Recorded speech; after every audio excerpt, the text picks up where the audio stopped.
There you are. Okay. All right. All right. So everything's looking good over there for you? Oh, excellent, man. All right. Excellent. All You know, right. I see why you like island living. I really do. Yeah. Yeah. Yeah. Yeah. It's the Yeah. best. I, Yeah. I can't complain. Um, so I just want to start off by telling everyone that this is a live show. So there could be any amount of hiccups. So please bear with us. And for that matter, if anybody is out there at this particular time, feel free to let us know if you can hear us.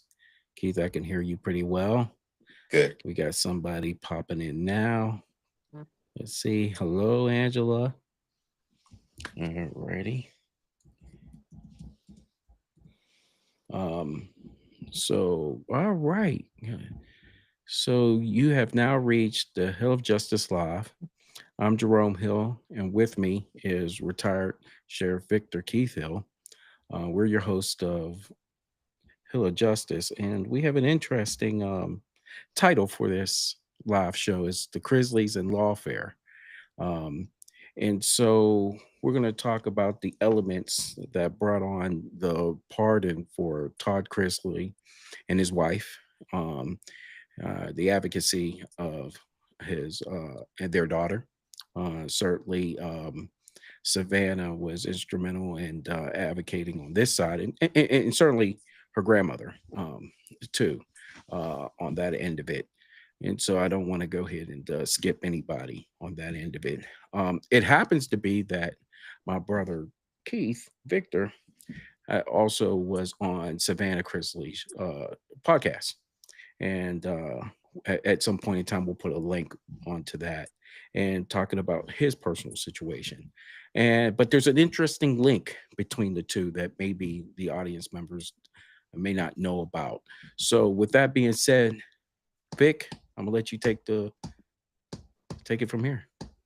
All right. Well, greetings from St. Thomas. And let me say this before we get started. I just wanted to make sure we just take 5 seconds to talk about this a second. You are aware that one of the escapees in New Orleans got on social media today talking about his case and the corruption and the fact that the person that they arrested that they said was helping him was actually the person that got him put in jail. I thought that was very interesting. We'll probably have to come back and discuss that at some point. But Mhm. that's an interesting update. Probably not a good move, but he may not be all wrong. There may be some truth to what he's saying.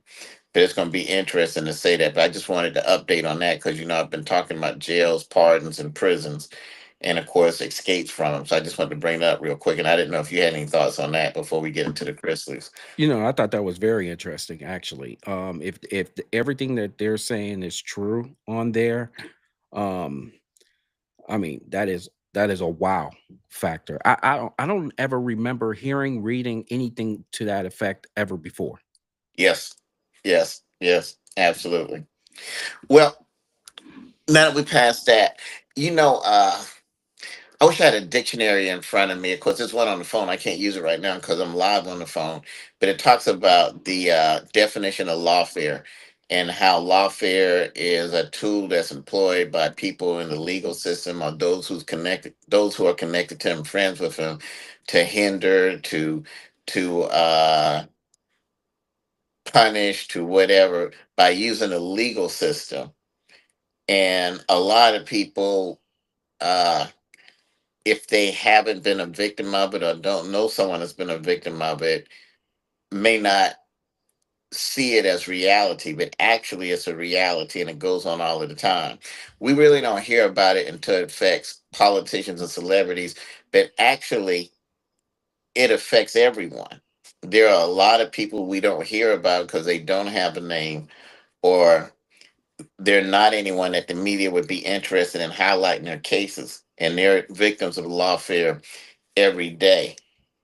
Probably everyone in the criminal justice system, um, those who are didn't actually commit a crime or those who are prosecuted, there's a large majority of them that are victims of grand juries. And let me say this about grand juries before we get started so people can understand this. Most people don't know that America and Liberia is the only two countries left with grand juries, and Liberia rarely uses them. So think about this: in a country with all of this freedom and all of the rights that we have, we're the only country left that every day uses a grand jury, which is like a star chamber. And the reason I say it's a star chamber is because a prosecutor or investigator gets to go in a room and talk to 12 people. And if you're the person being accused, you're not there, your attorney's not there, and they can tell them whatever they want. It's done in secrecy. There's no checks and balances. So they lie to these grand juries frequently just to get the indictment. And that's why you see a lot of people caught up in the criminal justice system. If we didn't have a grand jury, there's a lot of people that probably would have never been charged, not just the Chrisleys, not just me, not just all the famous politicians we know, but probably half of the people you see in prison or half of the convicted felons would have never gotten convicted without this grand jury star chamber process. You know, I hope I live to see the day when it's abolished, but if it's not abolished, and of course, abolishing it will be difficult because it requires a constitutional amendment, but at the very least, you should be notified that there's a grand jury being convened to charge you with something. You should have the right to be there. You should have the right to have your attorney there, and y'all should have the right to rebut the evidence. If not, it's a star chamber like that famous movie we used to watch where these folks held a star chamber without you being there or whatever, and you were found guilty and they just went ahead with it. So it's interesting, the feds or the DOJ, they have this statistic that they live and die by. The feds have a 90% conviction rate. Well, that's a farce. Okay.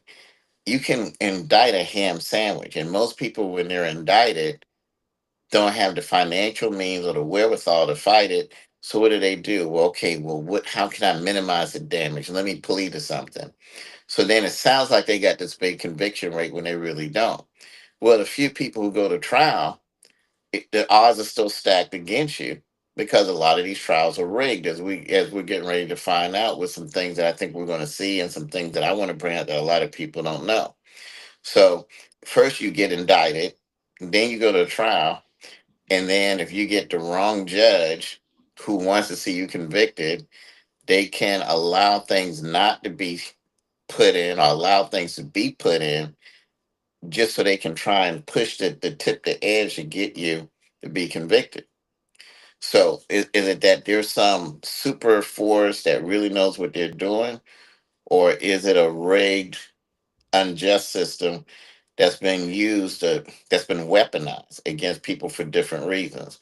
The weaponization is real. It's not false. I wrote really, a lot of people, when they think about my book, they think about vigilante sheriff, that title, but the subtitle is the truth about prosecutors weaponizing the criminal justice system. It's a lot of it going on. And perhaps, a lot of people, they talk about, okay, the wealthy, the rich, or whatever. Perhaps that's a good thing to come out of this because there's so much attention on it, which most people don't get attention brought to their cases. People can really see that the weaponization of criminal justice system is a real thing that needs to be dealt with, not just for the rich, not just for the powerful, but for everyone, because there's a lot more victims out there than the Chrisley that we may never hear about. Mhm. Yeah, you're right about that. And one of the things that I found heartening about, listening to Todd Chrisley's press conference was the acknowledgement of the racial disparities in the prison system, and bringing awareness to those matters um, is something that, of course, we care about at the Hill of Justice. Anything that deals with justice, injustice in that sense, and bringing light to those. So I'm really interested to see how they will use that platform. And we're going to talk about platforms a little bit later on. But a lot of things that you were just mentioning, we're going to get into a little bit in the weeds a little bit later on in the show. And let me add this, you expect to hear about racial disparity from minorities, but I think when you hear it from a Caucasian male, it brings even more light to it. Here's a man that he said, "Yeah, I was a privileged man, well, and I'm happy he's going to be privileged again."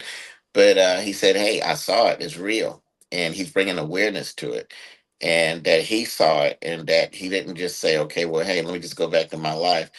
I want to say about what I saw." And I thought that was very, very powerful. I did too. So I Yeah. think I think he's going to be a very powerful voice Yeah. to help those guys, and he has a much bigger platform. The book I wrote, it was their idea, and they wanted their story told, and they didn't just want their story told. They helped me tell my story too, which their story is my story, and my story is their story. But I'm just glad that there's someone with an even larger platform than we have, that we can, in the words of police, and corroborate the story. Because a lot of people, unless they're there to see it, they don't believe it. And there's a lot that was said that I can corroborate, and Right. vice versa. Right. And a lot of Caucasians do bring light to this. What makes his situation a bit more unique, he's not only he's white, he's affluent. And this Exactly. and that's what makes this and underscores the systemic racial inequities or inequalities that's prevalent in the US prison system. We know that to be a fact. So that's what makes this a bit more unique. Yeah. We got some video of the press conference. I think we should play certain parts of it and break it up and discuss it so people can really see what we're talking about. And then we can get deep into it. All right, let's take a look at it.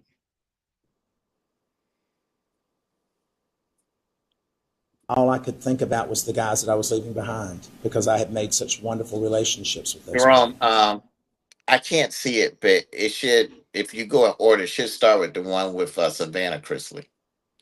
That one. Yeah, let's see what happens. All I could think This is about what was the it's guys that showing. I was leaving behind because I had made such wonderful relationships with those men. And when I left that day, there was only 317 men at our camp, but they were lined up shouting when I was walking out. And they were saying, "Don't leave it, don't forget us, don't forget us." And my commitment is to them that I will never forget them. So that was part of his statements on that end of it. Let me tell you something, man. That meant a lot to me right there. Those are the same thing those guys said to me. Don't forget them. And that was part of the reason that book was written. Mhm. There's a whole section in there written about federal prison and the things that go on there, and how unjustly they're treated.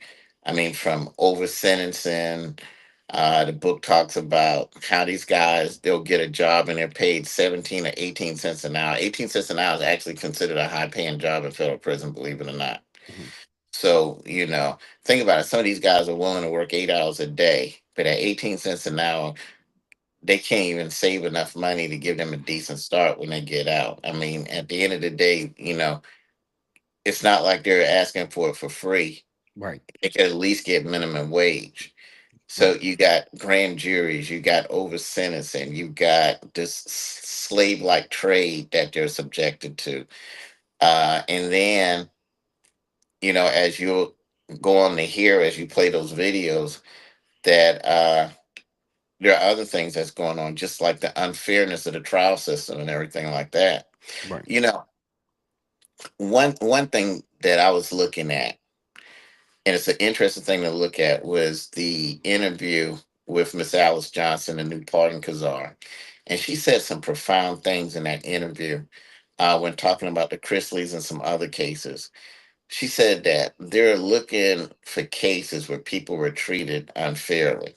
A lot of people running around talking about, okay, who's guilty, who's not guilty. Well, there's a video clip wanted you to see to get into that, and hopefully that'll come up as it goes on. But some of the things that go on trial is horrific. Mhm. And I know for a fact what they're saying is true in their case because we had the same judge. So there's no doubt in my mind about that. And then at Yeah. one point, the guy that was investigating them was the guy that was in charge of bringing that case against me years ago when I was accused of stealing my police car, the same police car, by the way, 5 times. So I can corroborate a lot of what they're saying. And I Right. believe what they're saying because I know these players in it. But she said that, and let me tell you something else she said that really, really got to me.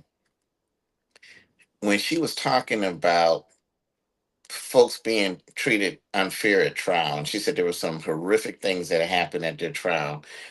Miss Alice Johnson said that there were some people that referred to them. She didn't go into details. I don't know if it was the judge, if it was the prosecutors, but they referred to them as the Trumps of Georgia.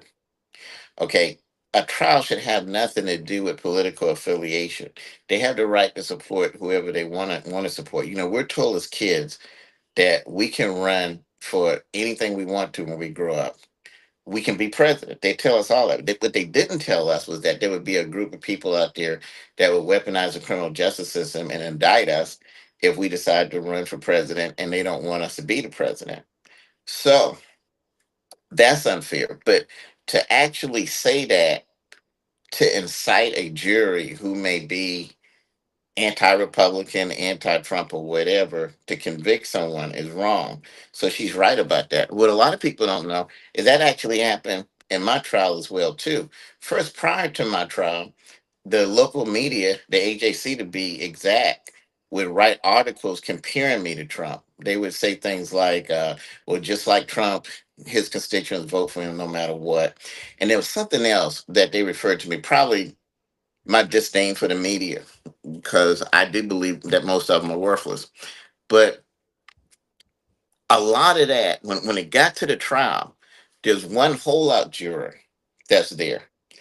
And there was the foreman of the juror that kept writing these notes to the judge that the judge would read out. All of this is on the record.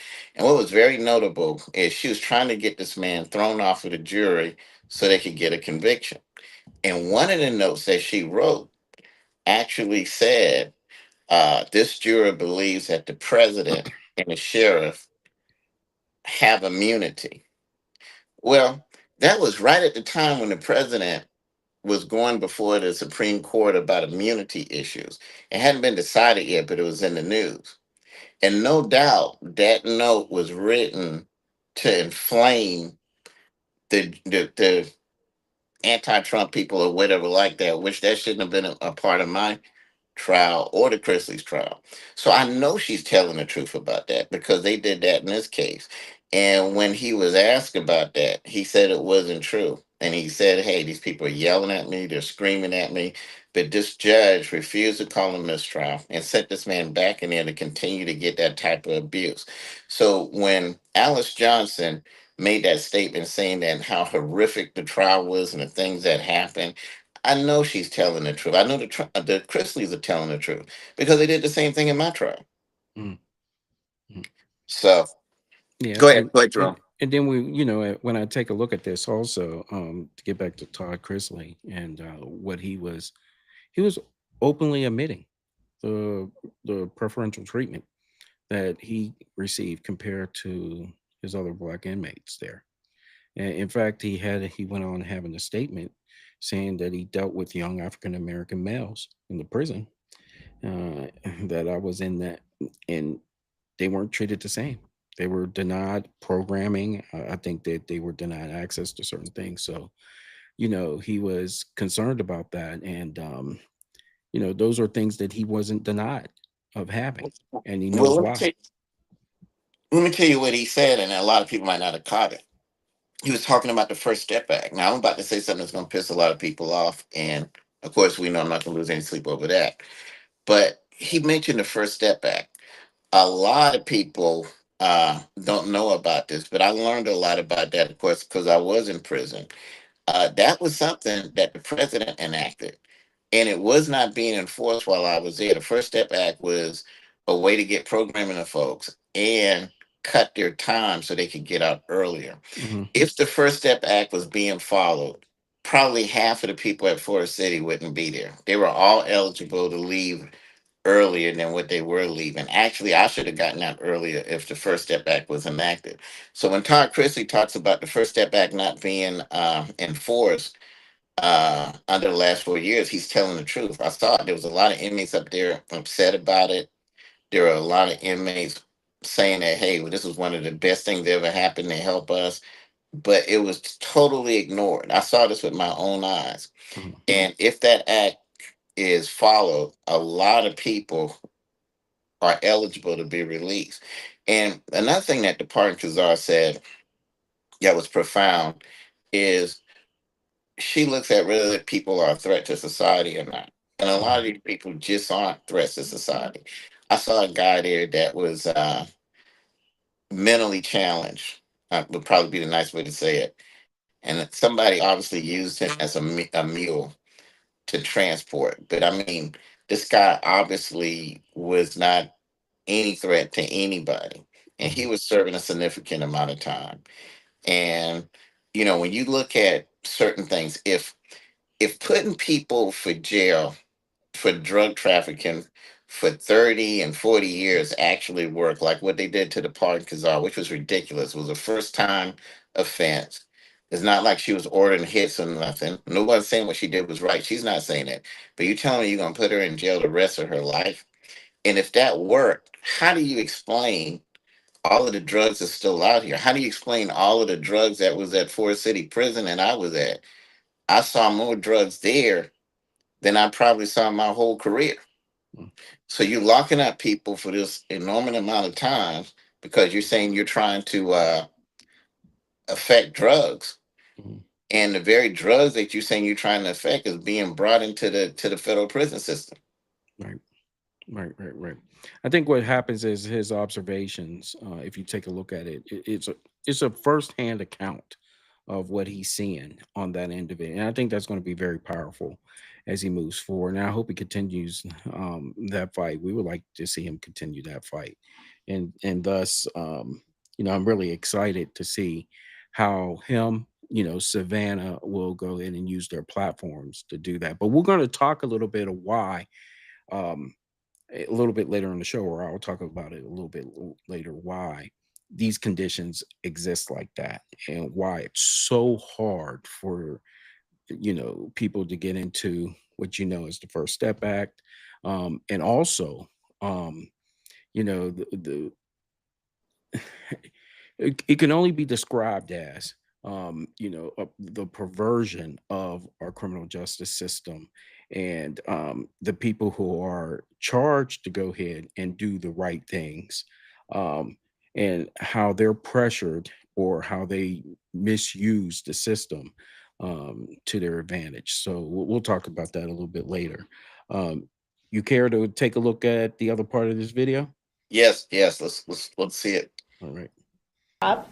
And I think this new show is going to give, first off, it's going to give people a look into the trial and things that we went through, and we're going to set the record straight. Well, So I'm excited about that because see, let me tell you something interesting about federal court. Federal court doesn't allow cameras in there, Right. and I wish they did. I wish they could see the shenanigans and that went on during my trial. And I'm sure they wish that they you could see what went on that trial. I know what they're saying is true. We had the same judge. And that's really how I ended up on the Chrisley shows. Because when we saw the similarities of the mistreatment that this judge did to them, it was very similar in a situation with mine. Just a small recap.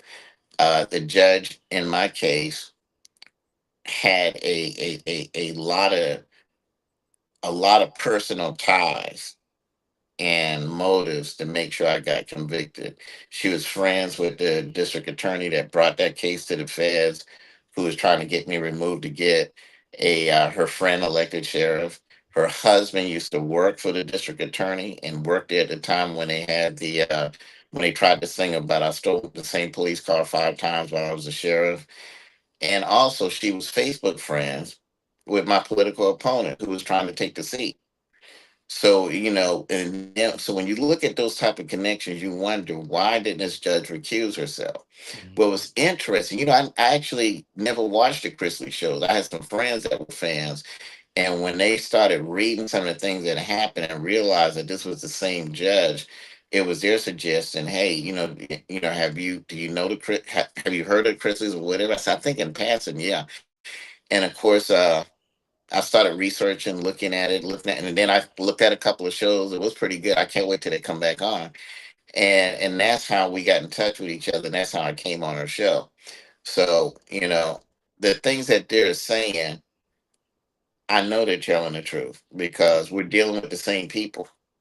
Right, right. So let's go ahead and continue on with this portion of it. Well, if you will look at the individuals that prosecuted this case and that lied to the courts, and these prosecutors are no longer with the U.S. Attorney's Office. Stop right there, Jerome. Stop right there. Okay. So notice what he said. Okay. Remember, we were talking about grand juries. Well, we know for a fact that the prosecutors lied to the grand jury in my case. They went and told the grand jury that the guys that we restrained urinated on themselves. Well, we know that has to be a lie because A, there's no decontamination reports. B, there's no reports of change in uniforms. And if that actually happened, Jerome, who told them when they did the 15-minute checks, who told them no, you can't use the restroom, and why weren't they indicted? So we know for a fact prosecutors lied to the grand jury to get that indictment. There was even something on the grand jury page that said that an inmate, a mask was put over his face and he was struck, and when they took the mask off, I was standing there. Well, they said that to get the indictment. We get the trial, they never bring it up because they know it's not true. Right. And even the judge admitted at sentencing, you were there, where you didn't assault anybody, you didn't do anything. We haven't seen a case like this. This is the first case we've ever seen because usually someone assaults someone. So when he says that they lie, yes, they do lie. Not only do they lie to grand juries, they lie to the jury. So we got to get to a point to stop lawfare. Not only do we have to reform grand juries, but we've got to hold prosecutors accountable for lying. If you go and lie to a grand jury, I do, it's perjury. If we lie in court, it's perjury. Well, we need to start charging these prosecutors with perjury for them lying to get a conviction. So he's right on point with that. Yeah. Yeah. Let's go on with this. And when you look at it, our judge was the youngest African American female appointed by Obama. So she allowed so many things to come into trial with the Fourth Amendment violations. And magistrate judge ruled that all the evidence must be thrown out because it was obtained illegally. So we don't know if stuff was planted. Mark Braddock was involved. He got full immunity from the government. So the whole trial was just messy and tainted. And when the magistrate judge ruled the evidence was not allowed in, the Obama appointed judge said, nope, I don't care. We're allowing it all in. And with an email that said, we need to catch a big fish. And the response was, well, Todd Chrisley is the biggest fish in Atlanta right now. And I think it's also important to note that the Office of Inspector General ruled in our favor in their documents, that in their investigation, that stated we agree that the Chrisleys were unfairly targeted. We substantiate due to their celebrity status. Yes. Okay, another excellent point. In my book, Jerome, I talk about that. It's called the Robert Ford syndrome, and you have judges and prosecutors who, in addition to trying to get their stacks up to say how many people they're convicted or not, they're interested in what they call the big fish, so they can get a press conference. A lot of these folks, I mean, if you could see the ones involved in my case, they look and they act just plain goofy. And you could tell that, let me put it this way. A lot of these folks, they get these appointments or they get these jobs, Mhm. and it's the biggest appointment of their life. They're still unknown. Nobody knows who they are. Nobody knows who they are. And they want to get themselves to some level of fame and prominence. A lot of them resent people who have a level of prominence or fame. So now they find themselves in a position of power over people like this, mainly because of these Star Chamber grand juries. And they feel that by prosecuting somebody with a name, it'll give them a name. And that's why it's referred to as the Robert Ford syndrome, because Robert Ford was the man that actually shot and killed Jesse James in the back And he thought that by doing that, he would become Jesse James. Most people don't even know who Robert James is. Probably the most publicity he's getting from is from my book on me talking about the syndrome. But he's absolutely right about that. And I believe about those emails where we need to catch a big fish or whatever like that. You know, it's sad that it's this way, but everything that they just said, I know for a fact to be true. We had the same judge, and the same judge, first of all, mine was a case that should have never went before a jury. There was no case law precedence to say that restraining a person to protect the jail or protect others as a preventative measure is illegal. No one can find it. And she even admitted that at sentencing.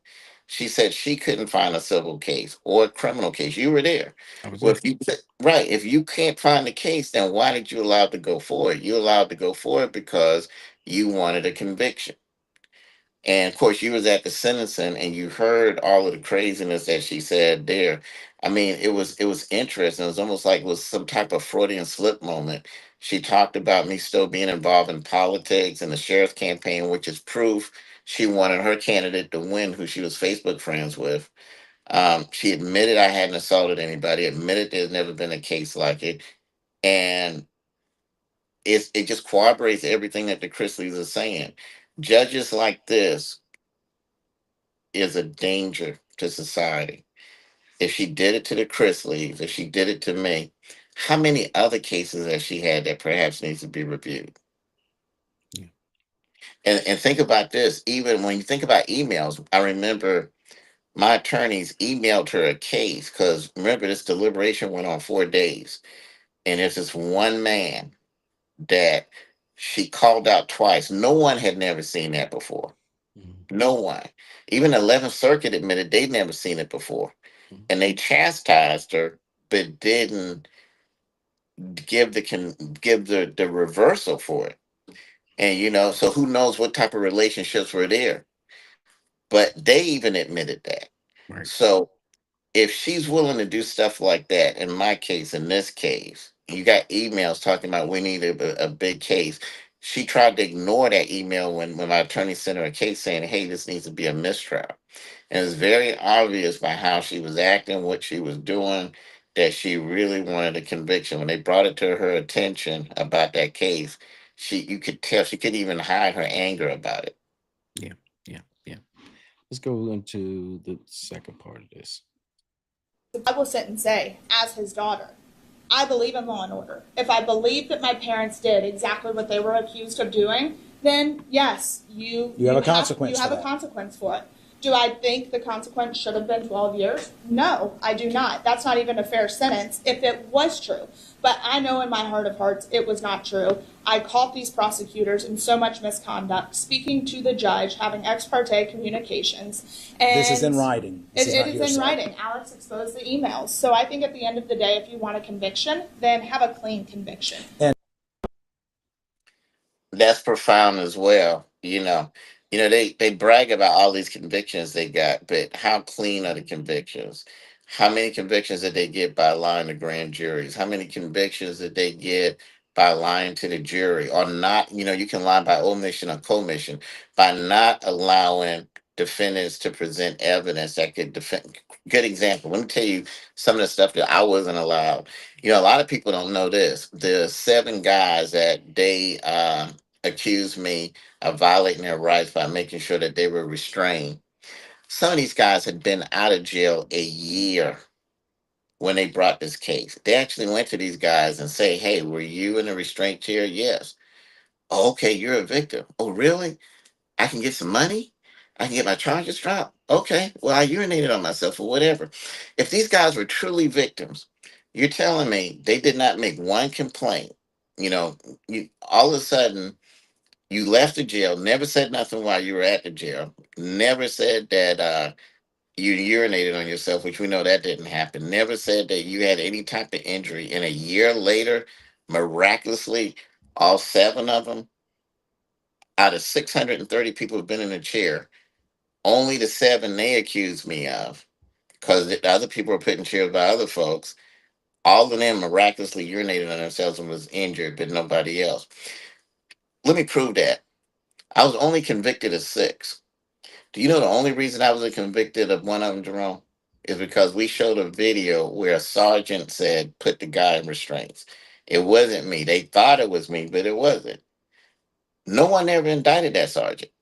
If it was wrong and if it wasn't about targeting me, then why wasn't this sergeant indicted? Why didn't That they contact all the other 600 people that was put in a restraint chair and indict the officers that put them in there? So what the yeah, Chrisleys are talking about is being targeted. What Alice Johnson, the new pardon Kazar, is talking about is how they're targeted, how unfairly they were treated, how they wasn't given a fair trial. There is a such thing as that. It does happen. It happened to me. It happened to them, and it's happening to countless other people every day. correct. First of all, what was one of the most disturbing and disgusting parts of your trial was the fact that that seventh charge, because of a sergeant that did order that wasn't brought upon that sergeant. All things being fair and equal, that's what this show is all about. At the Hill of Justice, you see an injustice done. If you were to go ahead and be, uh, if the fidelity of the facts was that he did this. If you take a look at two premises, thus this happened, and then this was the result. Uh, they didn't do that. So that's where I felt as though that your case in particular, I was intimately involved with. I felt that that was the most disgusting part of your trial. That to say that it clearly showed a targeted prosecution against you. And I'm not saying this because you're my brother. It's just the facts. Sure. That was just Right. a target. So that's where we're at. Hey, let's go ahead and go into the other part of this. The other issue, all right, yeah, let's go ahead and go into this part here. Deprived these detainees of their constitutional and lawful right. But for the fact that this case involves Victor Hill, there would be no case.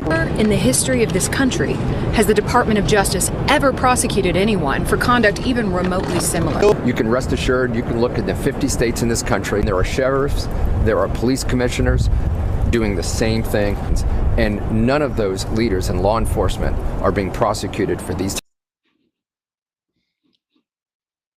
Yeah, that's right. Can you hear me, Kate?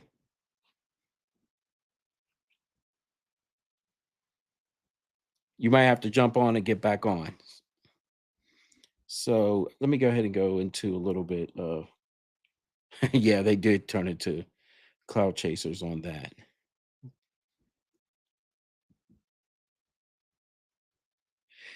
Yeah. I could see that too. I could see that too.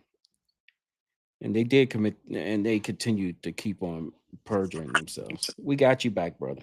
All right. Hey, my apologies. I think some friends of mine don't know I'm live on my phone, so they're calling. Yeah, that's So all right. I That want to happens. ask, yeah. So if if you cannot call and not text until the show's over, I appreciate it. Okay. but Okay. but Jerome, what I wanted to say before I got disconnected was this. It showed that the DOJ wasn't really concerned about inmates or victims of the restraint chair, because if they were, and they really thought it was wrong for that person to be in a straight chair when he was, they would have sought the sergeant. Or what about all of the people who were around me and put the people in a restraint chair? Because they say if you're standing there, you allow it to happen. It was very, very interesting. You saw the Chrisleys talk about giving a guy immunity so that they could get down. Well, hell, they gave everybody immunity in my case. Everybody, hey, everybody has immunity. Just testify against him. And I didn't even physically touch anybody. So that shows the type of miscarriage of justice that's carried on by prosecutors and judges. Mhm. Yeah. And I think that one of the things that we, you know, let's celebrate the fact that the Grizzlies do have, um, they do have a platform, and so They were able to use their platform to help their causes out. It doesn't matter rich, poor. Of course, you want the poor to have the same equal rights and have the equality that everybody else does. And we're trying to strive to be a perfect unit in that end of it. One of the things that, but they do have that platform, and they were able to help out individuals on that end of it.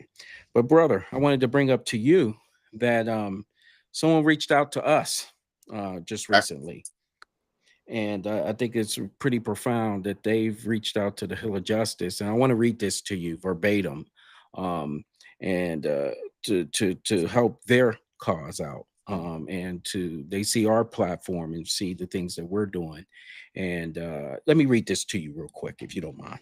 sure. Okay. Dear Hill of Justice, I hope this message finds you well. My name is Michelle, and I have a powerful story that urgently needs your platform. It revolves around a young man who was sentenced to life in prison for a crime he did not commit. For over 20 years, he has been fighting for justice and has repeatedly been denied parole, despite the overwhelming evidence of his innocence. This is not just a story about one individual, it's a reflection of the flaws in our justice system that must be addressed. I believe that sharing his story on your podcast could shine a light on this critical issue and inspire change. Please consider allowing me to join you for an episode. Together, we can give a voice to the voiceless and advocate for justice. Thank you for your time, and I look forward to the possibility of collaborating with you.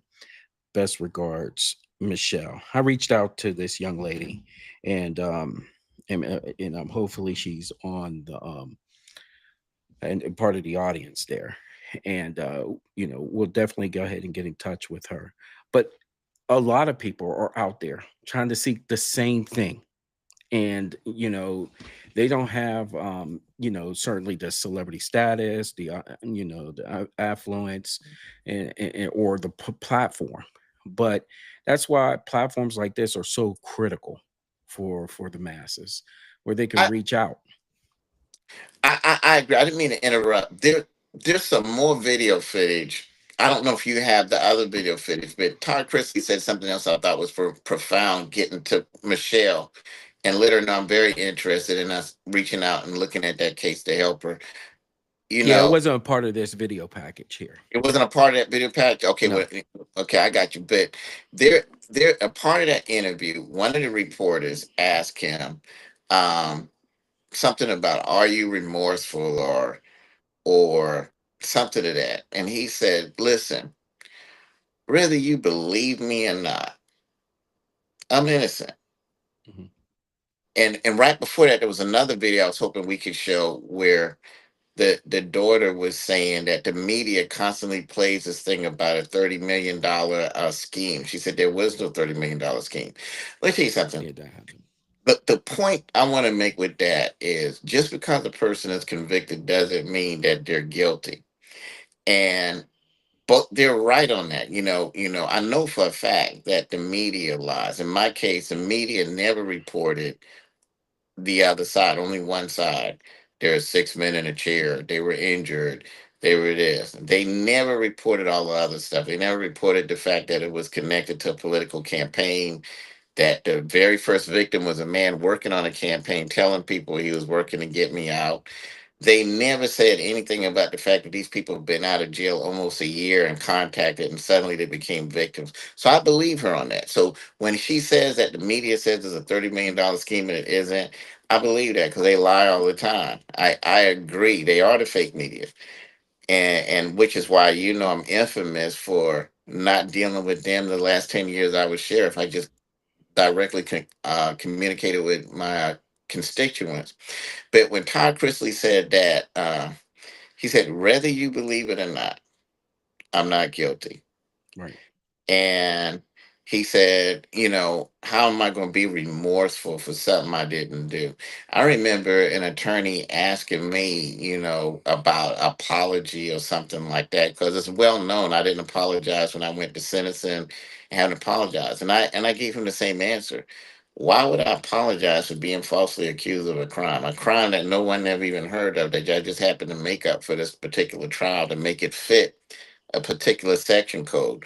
So Yeah. that was a very, very powerful part. So that's why this young lady, with her saying that, okay, he's convicted, it's hard to get people to listen. Once there's a conviction, unfortunately, there's a lot of people that believe the media. Now we're seeing that starting to change. We're seeing there's the pendulum is starting to shift, because as we've seen from the politics, people are rejecting the media and they're rejecting the criminal justice system and how it's being used. Mhm. And thank God they are, or we wouldn't be seeing things like the pardon that we just saw. Because not just the Chrisleys, but there's some other amazing pardons that we saw as well too, where these things are being looked at, and not looked at necessarily because of guilt or innocent, but because maybe the trial was unfair. But there are a lot of people who are convicted that are actually innocent. Yeah. So Yeah. I believe them. Yeah. I believe And you know if what? The our other. only source, if our only, I'm sorry, I hate No, to go ahead. interrupt. If our only source of thinking they're guilty is the media and a prosecutor, Mhm. yeah, I mean, I believe them about as much as I believe the beachfront property in the desert. We're talking about. I remember we had that discussion well before. After you were convicted, and about your attorney talking to you about that. And I think we were lock and step. Absolutely not. When it comes to that, and so I do want to bring this up, and why. And I think that people need to understand this and why a conviction is, you know, once that's secured and put away, the legal system heavily favors finality. They just, appeals are just, it gets messy. There's all types of deadlines, there's all types of procedural rules, and forget about trying to put in new evidence that wasn't They available. don't allow you to. They only Yeah. allow you to put in what is at the trial. Then a judge can block you from putting stuff in the trial, Well, that's one like of the this things judge did too. with the Chrisleys and did with me. Right. So, that's good. They're going to deem it insufficient to warrant even a new trial whatsoever. And so these Absolutely. are some of the things that impede people really to have, a fighting chance in many ways. And so that's one of the really messed up parts about it. But in our last episode on the Produced Show, we talked about biases and why they're so deadly. And this is when we talk about this type of stuff, we're talking about confirmation bias, and that plays a significant role in this too. If you take a look at law enforcement and prosecutors and how they focus on a suspect, and they may unconsciously disregard evidence to the contrary. And because they're so laser focused and they have this tunnel vision and they persist on going down this rabbit hole that only that person did it, and so that makes everything difficult to reassess a case objectively, right? Right, and let's take it a step further. So you got this confirmation bias where somebody locks in, like Richard Jewell, for instance. That's a classic Bingo. example. That is the Okay, best example right. right That's there. an example of why people no longer trust the media, why you saw this great shift politically where folks was like, we're not voting for who the media wants. We're not voting for who the criminal justice system tells us is convicted or not, because too many people have been victims of it and they see the sham. Well, Richard Jewell was a great example of that. This guy actually was a hero trying to save folks, but by the time they got through, he was convicted in the court of public opinion by the media, and it basically destroyed his life. Well, see, think about situations, especially high profile crimes. That's why the feds with this so-called 90% conviction rate are able to get it. First, they convict you with the media. The Mhm. Chrisleys were convicted before they even got a chance to get a trial. I was convicted before I even got a chance to get a trial. When you got the media, and I hope that somehow, I know this is freedom of the press thing, but really it's a freedom to lie.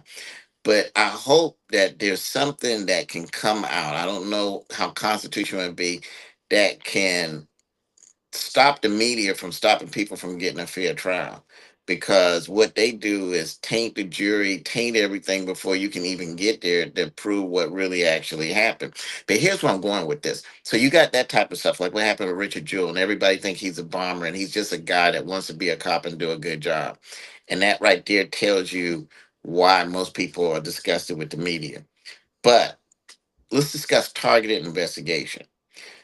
There's a difference. And let me tell you, why I don't have problems with the criminal element. And most of the people, I'm not saying that people I've arrested love me. Of course not. You don't arrest people and they love you. You don't fire people and they love you. But why I don't have a problem with them? I didn't go out looking for them. When I got involved in a crime, something actually happened. Okay, there's a robbery. Okay, the person shot the person. Okay, there's a camera. Okay, that's the person who shot him. We got facial recognition. Now we go get him. Okay, you're investigating crimes, things happen, you go get a person. Totally different than targeting. Okay, let's say we're going to target. Okay, you know what, Jerome Hill, we want to lock him out. Why? Because we don't like him. Or why? He's not in our political party. Or why? Because we don't want him to win an election, or we want him out of seat. Well, let's find something on him. So now you target a person, and then you start looking for a crime. And then when you can't find a crime, you try to make something fit a crime. And you really can't do that unless there's a grand jury. The grand jury are 12 untrained people, and you get to tell them whatever you want and leave out whatever you want. So they're going to indict, they're going to do whatever the prosecutor tells them to do. So when you decide to target a person because they're running for office, or because they're rich and famous and you don't like them and you think you can get a press conference, then you try to fit a crime because you want this particular person. That's wrong. If the crime actually happened and you just happen to get called to it and whatever, that's a totally different thing. But what we saw was a DOJ target people for whatever reasons, be it political, be it whatever, and that's wrong. And that's something you and I never did as cops. We got called to scenes, things happen. We get there, okay, you slap your girlfriend, we got to arrest you. We don't go around and tell people, hey, slap yourself so I can go arrest him and just say he did it. That's a totally different thing. And when you look at the prosecutors in their case, in my case, when you look at this judge, that's exactly what they did. They targeted, they made things up, and let's call it what it is. They're liars. They lied to a grand jury. They lied to a jury. Yeah, well, let me tell you what else is wrong too. When we talked about this with law enforcement officers, and there is really an inherent reluctance within the criminal justice system to acknowledge mistakes, bar none. And this is what happens when they, if we're talking about admitting a wrongful conviction, right? We know that it has significant implications. One of them is legal liability. Nobody wants that. So even if, and they'll continue on saying, guess what? We got the right person, because they know that if once they go ahead and admit that they made a mistake like that, that it'll erode public trust. Let's be honest. And so they're hesitant to do anything like that. And this is, you know, they don't want to reopen cases. And It, I've it seen it. yeah, yeah, I've yeah, seen yeah. it. I've had to fight it long before I was sheriff, even when I was a detective. I think one of the greatest, I had a great homicide detective school me on homicide. But I think the best thing he ever taught me is when he told me, he said, a good cop has to work just as hard to get an innocent man out of jail as he works to put a guilty man in jail. And he told me an interesting story about how they locked up a guy from murder and robbery and found out he didn't do it.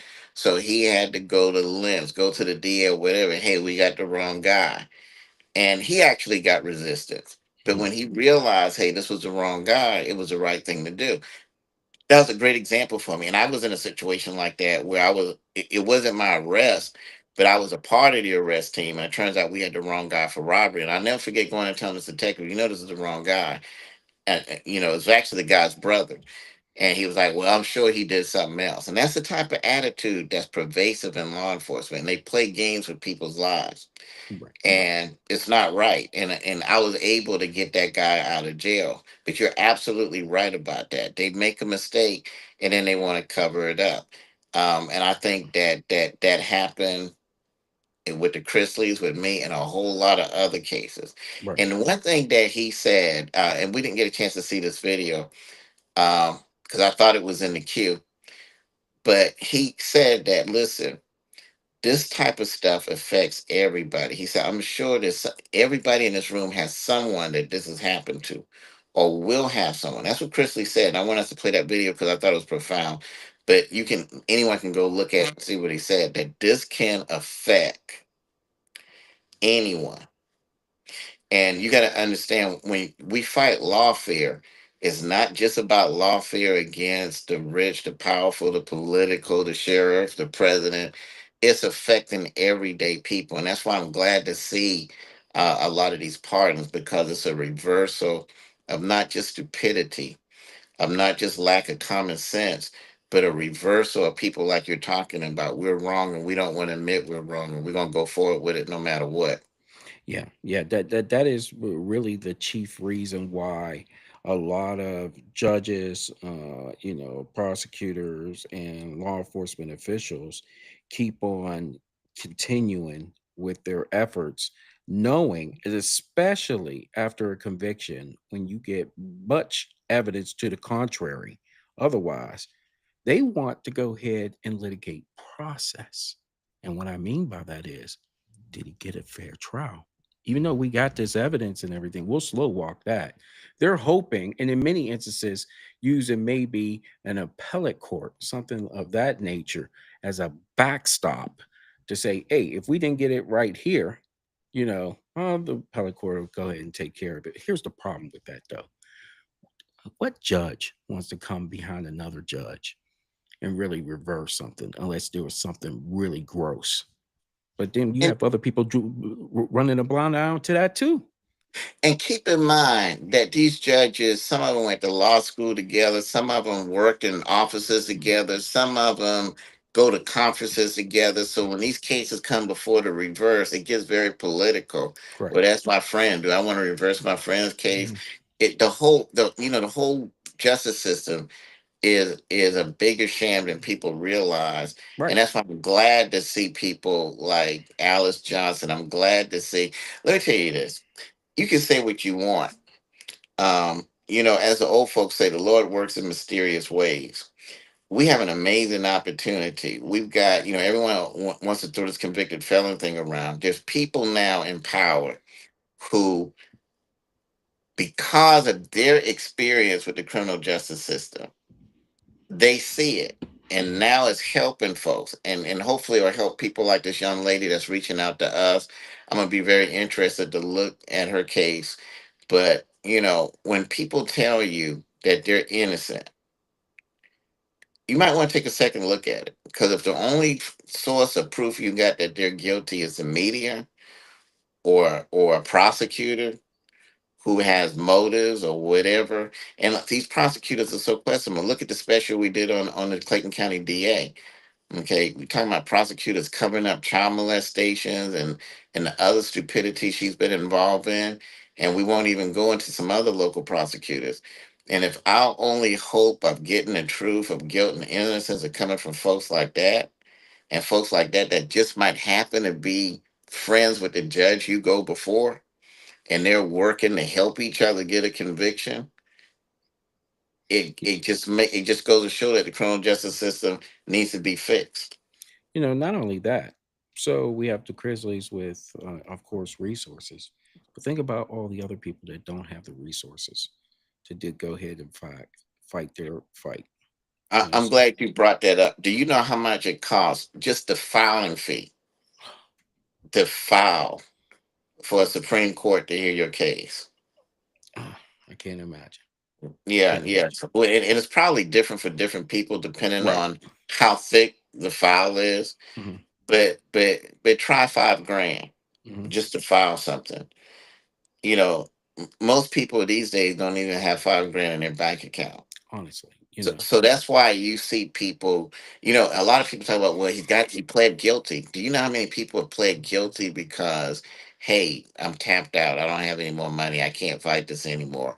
I got to feed my family or whatever. the system And is they're not designed like pleading, that. exactly. They're not pleading guilty because they're really guilty. Right.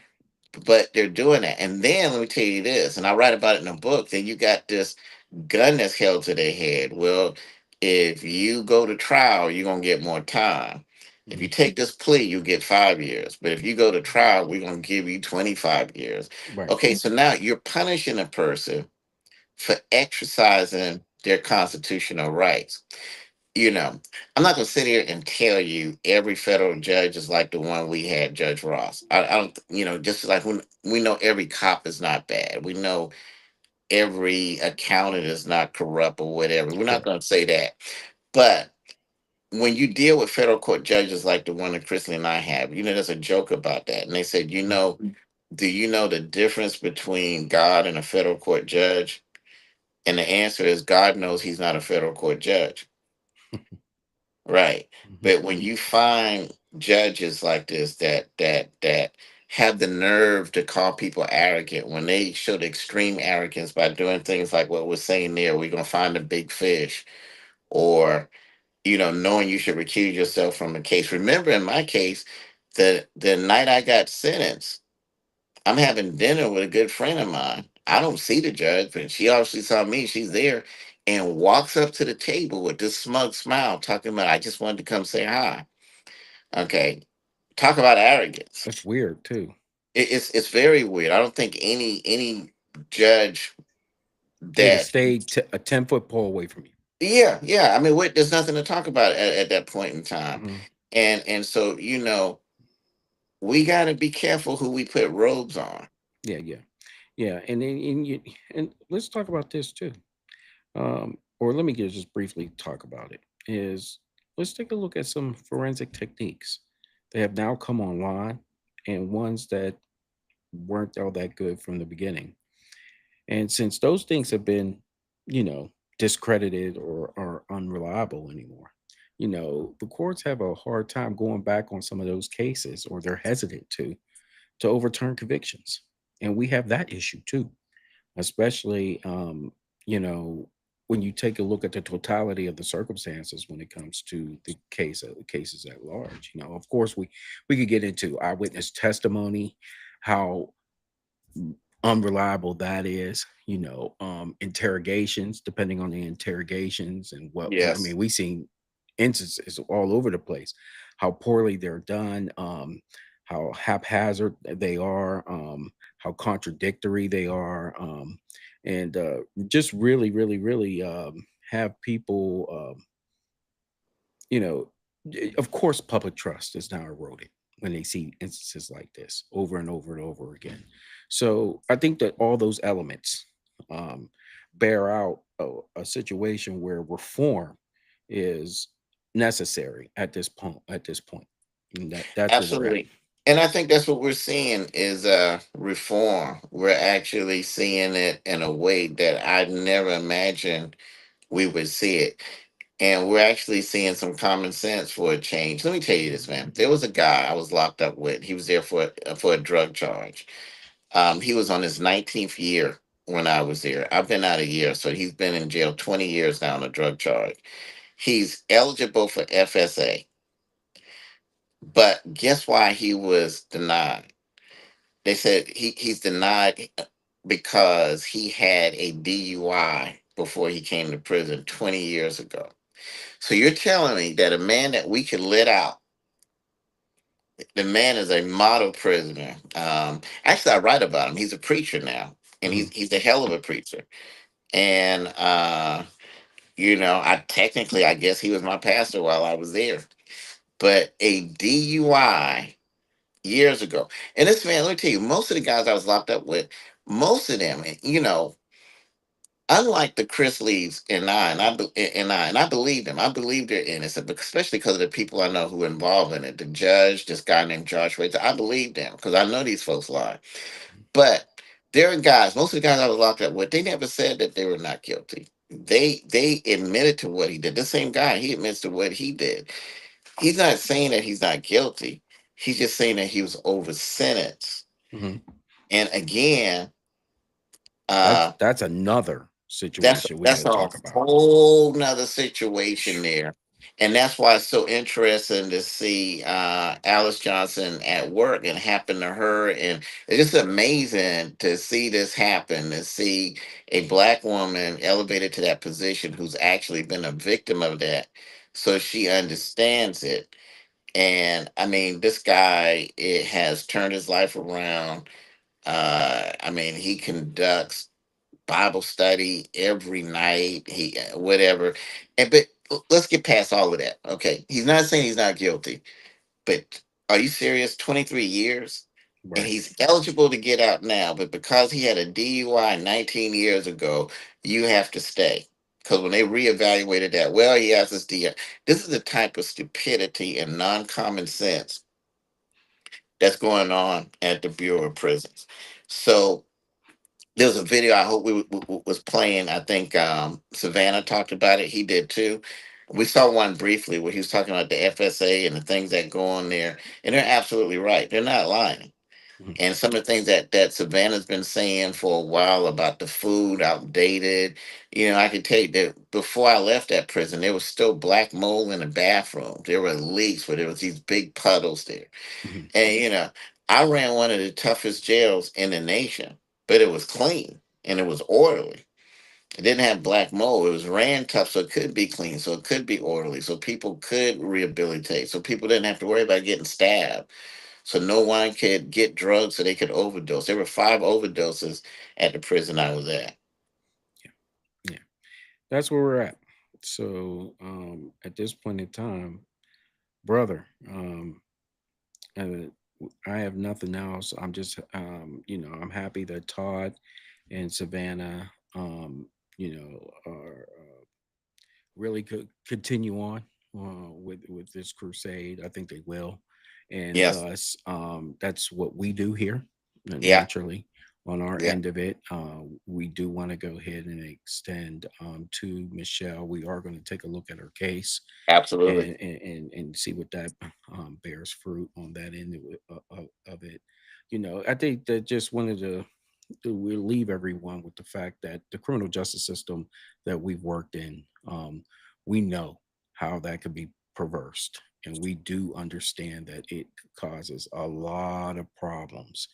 And with that being said, we need to go ahead and reevaluate that, reform it, and make sure that it's not only equitable, but it gives equality to everyone, no matter what their status in life is. For the ones, for the wicked, they deserve their come ups. But for the ones that, that's over heavy handed, that doesn't require but so much, then, the system was meant for to go ahead and reform the individual. It wasn't meant to go ahead and need to be reformed. But that's where we're at in this country right now. Exactly. It's a And so, system that needs to be reformed more so. That was well said than a lot of people there. And let me just say this in conclusion. Two things I'd like to say in conclusion. Number one, jails were really designed, prisons were designed to keep dangerous people away from society so that they can't harm them. If we really want to, what it's really designed for, a child predator, there's no way to cure them. So you have to keep them away from kids. A person is out murdering, raping, stuff like that. These are dangerous, violent offenders. the maj- You'd be surprised how many people are there that they're no threat to society. They're there for nonviolent offenses, and they got these exaggerated sentences, which makes absolutely no sense whatsoever. And then it's interesting how the courts constantly conflict themselves. One person does this and gets 12 years, and then another person does something that's not even close to what they did, and they got maybe 25 or 30 years. And it's a lot of inconsistencies that need to be taken care of. But in conclusion, we could go on and on about that. The one thing that I think was beautiful about the Chrisleys press conference that really touched me is he told those guys he wouldn't forget them. I don't know if they'll ever get to see this podcast. Those are guys that I met there that were doing 30 years. One guy was doing 30 years for a drug violation, nonviolent, but he got 30 years. He may never live to get out, but I hope he sees this. And I want them to know that I'm not going to forget them. That book is out. I hope it made it to the prison where they could read it, where I wrote what they wanted me to write. The book is actually dedicated to them. That book was their idea. Those guys became my professors. They were my editors. They were my martial art instructors, my chess instructors. Some of them were schooling me in the Constitution. There's a whole lot more of that story. We'll talk about it another time. But if they get a chance to see this podcast, I want you to know I haven't forgotten you guys either. Um, you taught me a lot. Yeah. And I'm going to continue to use this platform, just like the Chrisleys are going to use their platform, to fight for what's right. Yeah. Uh, Absolutely. Well said. Well said. Finally, for everyone out there, please encourage other people to subscribe, like, comment. We are growing in vast amount of numbers. We really appreciate that. And certainly tell a friend, tell somebody else. Certainly. And these are stories are worthwhile that other people need to hear. And it's a worthwhile conversation. And we need you to get involved in somehow, some way. So continue helping us grow the podcast. We really appreciate that. Brother, that's all I have for tonight. You good? I'm real good. I'm gonna buy you a hat while I'm out here to replace that one you got on. Jesus Christ. Okay. That'll be it for tonight for everybody. Okay. We'll talk to Strength and everybody honor, later. brother. Okay. Be safe. Strength and honor. All right. Bye. Stay on, Keith.